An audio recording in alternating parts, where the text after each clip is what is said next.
আমরা আমাদের দৈনন্দিন জীবনে কিছু আমল করার চেষ্টা করব, যা অত্যন্ত সহজ এবং ছোট। মসজিদ থেকে এই আমলগুলো করে তারপর মসজিদ থেকে বের হব। ৫ ওয়াক্ত নামাজের শেষের আমলগুলো হচ্ছে, ফজরের নামাজ শেষে আমরা ১০০ বার পাঠ করব, ইয়া হাইয়ু ইয়া কাইয়ুমু, ইয়া হাইয়ু ইয়া কাইয়ুমু, যার অর্থ হচ্ছে তিনি চিরঞ্জীব ও চিরস্থায়ী। জোহরের নামাজ শেষে আমরা ১০০ বার পাঠ করব, ইয়া আলিয়ুল আজিমু, ইয়া আলিয়ুল আজিমু, যার অর্থ হচ্ছে তিনি মহিয়ান ও গরিয়ান।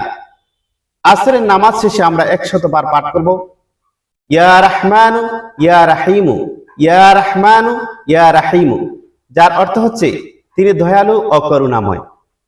মাগরিবের নামাজ শেষে আমরা ১০০ বার পাঠ করব, ইয়া গাফুরু ইয়া রাহিমু, ইয়া গাফুরু ইয়া রাহিমু, যার অর্থ হচ্ছে তিনি পাপ মার্জনাকারী ও করুণাময়। এশার নামাজ শেষে আমরা ১০০ বার পাঠ করব, ইয়া আতুফু ইয়া খাবিরু, ইয়া আতুফু ইয়া খাবিরু, যার অর্থ হচ্ছে তিনি সম্পাদনকারী ও সর্বজ্ঞ। আল্লাহ রাব্বুল আলামিন যেন আমাদের প্রত্যেক মুমিন মুসলমানকে ৫ ওয়াক্ত নামাজের শেষে এই আমলগুলি করার তৌফিক দান করেন। আমিন সুম্মা আমিন।